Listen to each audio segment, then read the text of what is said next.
Hey everyone, missed you. Once in a great while, someone asks me, despite everything I've said over the past 144 videos, why I believe this generation of humanity's time has run out. So today I'll try to lay out for you in a way that might sound logical, even to a Christian who can't remember anything beyond, but of that day and hour knoweth no man, no not the angels of heaven, but my Father only, or even the most die-hard atheist. Because what's coming isn't about your generation being lawless reprobates sorely in need of punishment. It's about cycles of the cosmos arriving together. Before we go on, the two objects in the center are from Gandhara, showing a lion's paw and raven, or the goddess riding Ganesh, who is another form of raven or bull of heaven. Honestly, the two are opposite ends of the same system. The tall stone is from Burkina Faso and carved by the Nyonyosi. Notice two things about it. On the top, Jupiter the eagle has surpassed Saturn the dragon, and lots of ancients warned us that would be a huge milestone in our coming apocalypse. And on the bottom, Raven has quickly followed Phoenix to the underworld. You can see the line up to which that gravestone had been buried. The clear implication is that the little bright star is going to fry us after the first giant pole shift, which unfortunately takes hours, not months. So here are today's main points. The thing to know is that we've been quickly flying by our final milestones. If this little world was a tall stack of blocks in a game of Jenga, all the good pulls have already been made. The whole damned edifice is now going to come crashing down at the sound of God's first trumpet. In the time of the Ptolemies, Egypt's priests studied the zodiac and tried very hard to tell us the where and when it begins and ends. In 52 BC, the priests of the earlier Amenhotep III had designed the ceiling of Nindara temple, or at least provided the celestial observations. But the real secret is over there to the left. Thoth, the blue heron of the Americas, and his young nephew and heir, Horus, are venerating a new son being born at the new eye of God. I suspect the Maya may have called him or her a corn deity.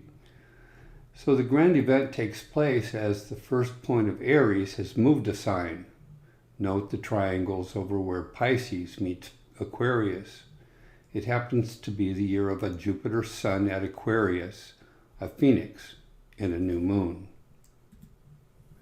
So here's a more recognizable view of the same moment. What I'm suggesting is that we should be looking around for trouble come March 2nd, 2022. Perhaps before then, depending on how serious you take Thoth being in the picture since February 2010. I mean, isn't this about the time we were going to get concerned anyway? What was that prophecy from Saskatchewan again? Depending on how you interpret the thing about the one of the 11s, the God who wrote the Book of the Law, the one supposedly authored by Crowley, one ostensibly the Scarabaeus of Augustine, you conclude disaster approaches this year or next. You can call the 11-11-11 of the dragon November 11th of this year, which would make it 11 days after Noah's Day of the Dead on 17 Heshvan of minus 3105 Julian. I guess the question would be, what might you do differently once you think you have it figured out? If you knew for a fact America is absolutely going down the tubes, decimating its economy in the next 3 years, would you leave her now if you had the requisite COVID-19 passport? If you knew sea levels would rise again, would you leave the coast? Yeah, I didn't think so. I don't know exactly how to answer the question here. Astrologers think we're in danger, and astronomers apparently don't think so, unless they've actually looked in their telescopes. For me, the key is whether you know how to count the big periods of time, and if you recall the signs of the ancients. Again, if you assume the dragon and his phoenix are merely figments of our literary imagination or just my misinterpretation of a few old stones, then there is still time for us to live long and meaningful lives. If you're curious, I could offer you 3 milestones that the astrologers of Herod the Great found apparently worrying. Our return of the dragon came with an event called the Phoenix, that first word of Jupiter, the Yod at the sun in Aquarius, was in 2010, where Herod's Day of the Baptist, first prophet of Deuteronomy 14, was March 8th minus 4 Julian, or 6 March minus 3 BC. Ours would have been the Jupiter-Venus of 28 May 2013. I don't know why I tell you these things. You wouldn't recognize him if he gave you a ride. Just now, just know rather, that for good or ill, the guy was a magi, one who understands this place.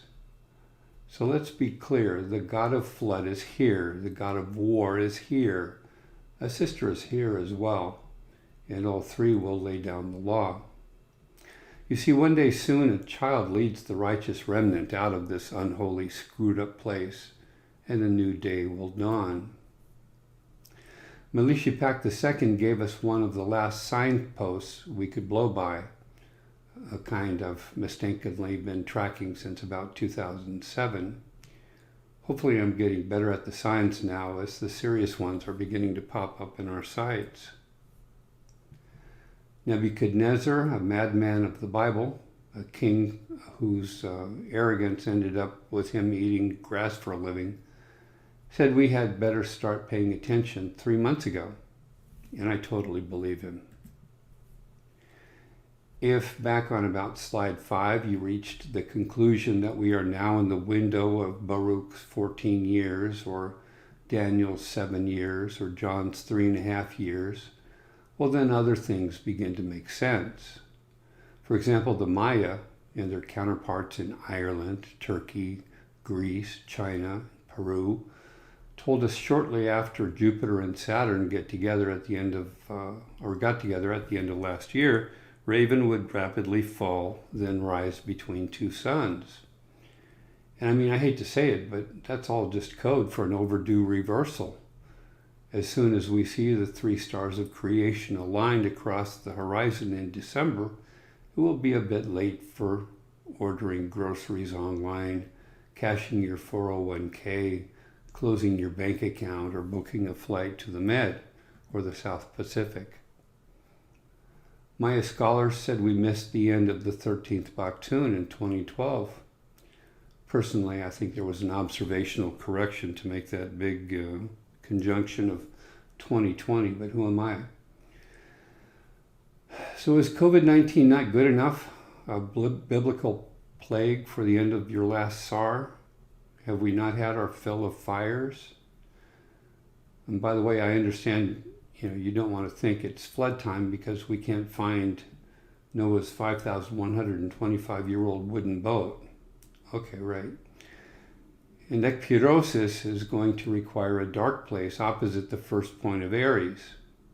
Can anyone tell me exactly where that's going to be? Because orbital mechanics won't apply the day our planet's magnetopolarizes from plasma flying around between the stars of creation.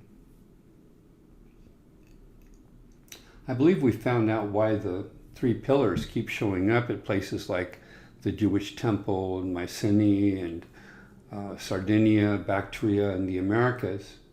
The suggestion is that one of the 2 visiting lights is coming up over the sun at this time, quickly followed by its partner and nemesis. Both will fall and rise in front of us at the same time our planet reverses, making the dragon and lioness reverse directions in the heavens. And if we can believe the ancients, we will find the sun coming up in the west. You might also note the similarity between the Carthaginian stela and the Talpiot tomb of Jesus. You won't be the only one concerned. The bronze horse is from Luristan. The silver coin is Iceni, an ancient tribe of Britain. And the bronze coin with the 2 dots just below Pegasus is from Corinth, Greece. On the other side, the coin has the trident of Poseidon or Baal, so I'm expecting the stars of creation to begin showing themselves around the end of December, or at least by early next spring.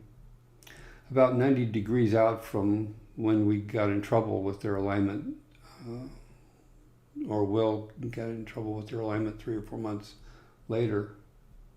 At Ojuelos de Jalisco, or on a coin of Caria, they show the stars of the creation as across the horizon before it all becomes a polar event. I hope you can see that little image in the middle. It shows the blue star oppressing the red star to make an offering to the sky god. And I have no idea if that is to signify the death and rebirth of our sun, whether it is handing another generation of humanity to our masters, or whether it is offering up a DNA-upgraded individual to serve as a future avatar. For we can't have the coming messy year of reversal, fire, and flood and not receive some sort of leadership for navigating out of it. I anticipate at least 2 avatars right out of Deuteronomy 14. One like God, laying down the law, one like us, so we learn the law can be followed. One to baptize us with water, one to baptize us in fire, both to show the way. And let's just trash the idea one nation has a clue and the rest of us just blew it. When Raven pursues the serpent in our direction, know our sun is going to take a shot in the head. 2 more follow, in which both the serpent and the raven are shot in turn by our new sun. The next 20 years will be terribly impacted by all the destruction that happens here. Worse yet, by 2040, the Maya expected us to be well on our way into the next ice age. It seems we have to wade 10 or 11 years into the 14 years of the dragon before he drowns us. Since he arrived in 2010, I believe we're in trouble. And we get 7 years into the coming of the little red star before he throws fire in our direction. Well, I'm sorry to say that little Lion of Judah showed up in 2015, and he gets thrown down as a dark little bat god before he rises as a proud son of man. I particularly like that spaceship shaped like Antarctica, or what the Lenape tribe called Turtle Island. Half a precession ago, my ancestors, Celt and Indian alike, remembered abandoning our goddess there to find a way to Northern Europe and North America. I imagine this time we'll be heading back south as the seas move north. In the life of Adam and Eve, the goddess told her 3rd son, Seth, that we shall have judgment first by water and second by fire. By these 2, she said, the Lord will judge all the human race. But I'll tell you, God has made me a fool so many times. I'm thinking he trusted the Carians and the Ojuelans and my Native American ancestors when they thought the judgment could come all at once, like a sudden strike of an axe or a sword, perhaps simultaneously, one on each side of the planet, in which case it could all go down at the end of April next year, despite, forgive me, whatever Jesus might have said to the contrary. I have a large Native American stone showing the eagle and the dragon attacking in different directions. So maybe that means one comes to I-1 and one comes to I-2 a year later. You tell me. Some of the signs just aren't that clear, try as I might. So listen, this Jew versus Christian versus Muslim versus everyone else makes this a safe place only for weapons in the hands of greedy fools, not for normal people. Your religion was humanity's race memory of a recurring tragedy. You are the sons of heaven and the daughters of earth, and that was not your great sin. Tolerating 6,000 years of domination and parasitism was and is. Civilization where 10 guys can squander more than 64 million average people can earn is not worth the name. So let me tell you what happens next. For about 10 more months, the damned continue to rule the earth, keeping her people in chains. Hope and truth remain the announced enemy of the proud and paranoid in charge of politics, industry, and the media, with violence, death, greed, immorality, and gold held out as gods for the fallen. Then the old gods will have had enough with actions of the wicked, unleashing their righteous fury upon the unjust, the immoral, the thieves, the liars, and the charlatans. And this must come to pass because it is written on the walls of prophecy, contained in the holy books. No man can prevent it, as it is man who caused it. The last sign will be when the sun rises where once he set, and this will begin our year of cleansing. I don't know how long you and I might party on the other side of what's coming, but I suspect many of us will want to return and straighten out this mess we are about to leave behind. God bless you and keep you forever.